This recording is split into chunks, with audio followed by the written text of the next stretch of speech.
Ama, Anak, at Espiritu Santo ay isa. Kung wala ang anak, walang Diyos. Kung walang Espiritu, walang Diyos. Kung wala yung Ama, walang Diyos. Ganun po kasi yun eh. Hindi totoo na iisa lang yung Ama, yung Anak at saka Espiritu Santo. Hindi po totoo yun.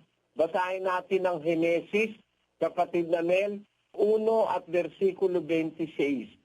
At sinabi ng Diyos, lalangin natin ang tao sa ating larawan ayon sa ating wangis. Kung nag-iisa siya, sino ang kakausapin niya? Ano ba ang Diyos? Hindi naman ang Diyos parang kagaya ng tao na nasisiraan ng ulo na kinakausap yung sarili niya. At saka ang Diyos marunong ng grammar yon. Kaya nga ang sabi niya, lalangin natin. Bakit natin? Kasama siya. Ikaw naman, sasabihin mo iisa siya. Ba't naman iisa siya? May kausap siya. Kung di ba? Ang Biblia, tama ang pagkasabi, nung lalalangin ng Diyos ang tao, sabi niya, may kasama siya. Lalangin natin ang tao. Ayon sa ating larawan at wangis.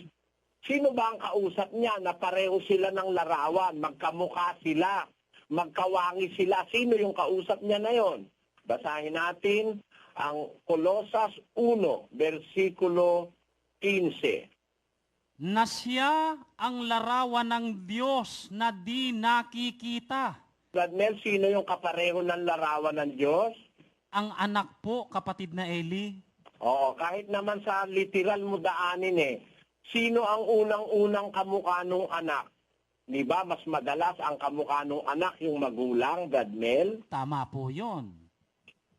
Ayan. Kaya ang kamukha ng ama, yung anak niya, si Kristo yon. Siya ang kanyang kalarawan. 1:3 ng Ebreo. Basa.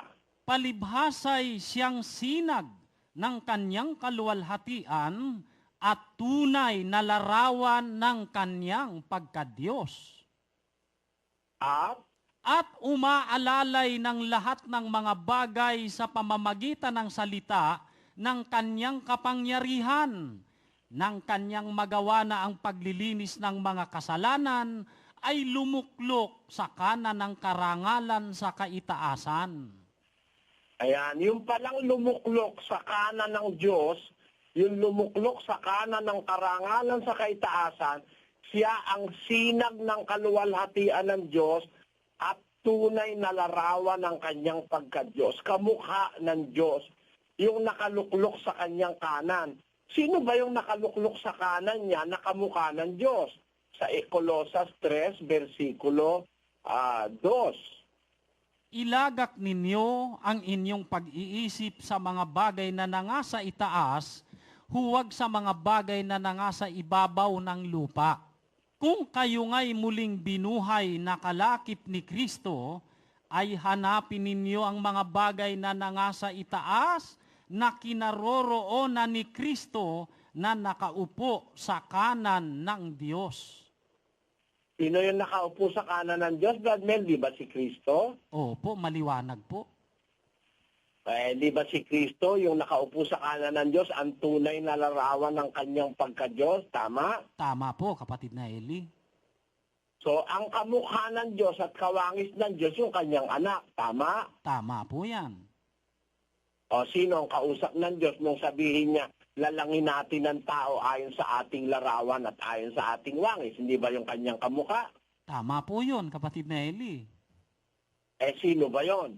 Nakasama ng Diyos na lumalang ng lahat ng bagay. Basahin natin ang Juan 1:1 hanggang 2. Nang pasimula, siya ang berbo, at ang berbo ay suma sa Diyos, at ang berbo ay Diyos. Ito rin nang pasimulay suma sa Diyos.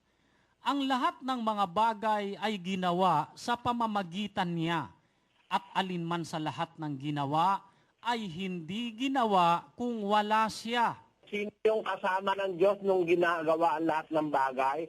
Sino kasama ng Diyos, Brad Mel? Ang tawag po ni San Juan, verbo po, kapatid na Eli. Ilagay mo nga uli yung Juan 1:1 sa screen. Sabi ng Biblia, nang pasimula ang berbo ay suma sa Diyos. Ano ba naiintindihan mo dun sa salitang sumasa Diyos?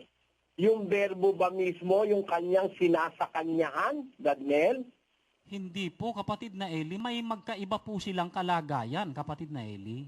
Oo, tama. Sabi kasi sa English, in the beginning was the Word, and the Word was with God. Nakasama ng Diyos yung Word, yung verbo. At yung verbo, Diyos din yun, sabi ni San Juan.